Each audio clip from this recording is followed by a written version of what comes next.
Oh, hey, you caught me writing. I was just out earlier today doing some noticing of people, or kindness, if you will, and some really cool things happened. And I have a mind that's kind of like a very old steel trap, if you will. And so I have to write things down to make sure I remember them later and capture them in an article or whatever I'm writing that day. But we're talking just briefly here today about why kindness. And this version of it today is because it's naturally supernatural. And that may seem like a gobbledygook of words, possibly, but it's really an okay word to use. By naturally supernatural, what I mean by that is that we are not merely going out and showing kindness that is human kindness, but it's the kindness of God. There's a very easy, I guess you could say, a confusion that occurs between human kindness and God's kindness. I believe personally that as a wordsmith, one who's written quite a few books now, is that there is no such thing really as human kindness. That a much better word to use when we refer to that idea is niceness among humans.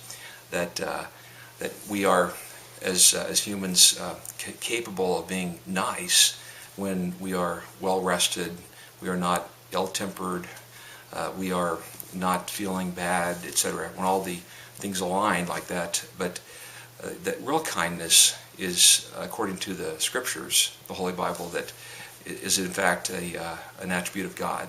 In fact, St. Paul, the Apostle, in Galatians 5, talks about the fruit of the Spirit and lists a number of things, and one of them is kindness, that God is kind. And another great verse that kind of supports that is Romans chapter 2, verse 4, also written by Paul, where he says the kindness of God leads to, in the Message version, says leads to a radical life transformation. And therein we have the idea that God changes lives as His kindness is experienced.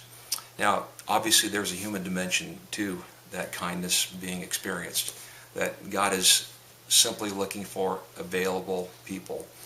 That on occasion when we are available, my aspiration is to be a person who's more and more available in life, in spite of my brokenness, in spite of my me being a person who is ironically has been touched, converted in my heart of hearts by God.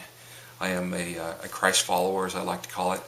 I am still in process in this world, and it will be until I breathe my last. And there will be a fulfillment of all that is physical. I'll become a spiritual person in death and so on. I'm not going to get any further into that. But in this life I am in transition, as are all people who follow Christ. And so there is an intermittent capacity for me to evidence the full kindness of God in this life. But as I'm available, as you are available, naturally supernatural things can happen.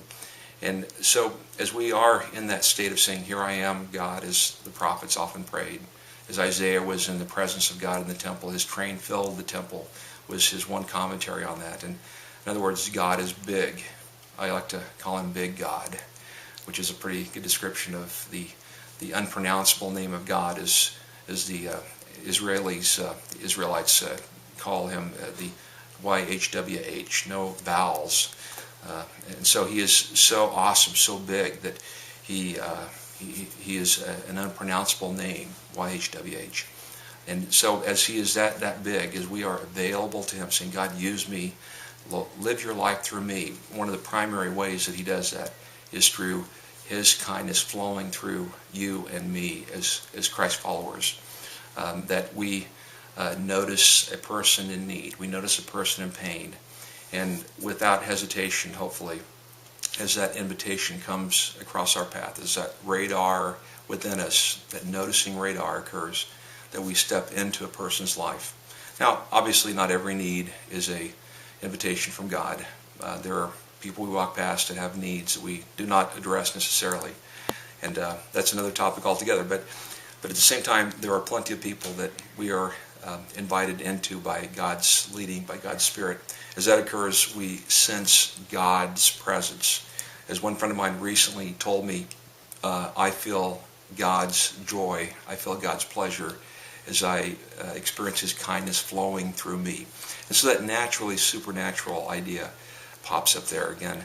And so we could certainly go far deeper on this topic, but kindness. Why kindness? Because it is perhaps one of the most amazing things in terms of benefit that happens ever in a human being's life, is that we get to be used by God as a pipeline of the Holy Spirit to simply be the hands, the feet, the noticing part of Jesus on planet Earth, and we get to give of ourselves. We get to step in a very often a small way, simply turning around in line at Best Buy and having purchased several drinks, waters, sodas, whatever, and saying, I want to give you this. In fact, I'm giving you this to show you a little bit of kindness. You can say it a lot of different ways. Sometimes I say Christ's kindness, God's kindness. Depends on the person. You got to kind of warm up to that because they might be Jewish or whatever, and you got to be a little bit intuitive, I think. And I almost always give them what we call a Connect card, which is at our site, kindnessresources.com. You can see several examples of those, or at servantevangelism.com. But I encourage you, think in terms of being a seed flinger. Think in terms of being a person who is, of course, constantly raising the water level of the presence of God in your community, that you don't have to close the deal every time. Well, there's a lot more that I could say in this whole deal. But we are the ones who get to notice our way into people's lives.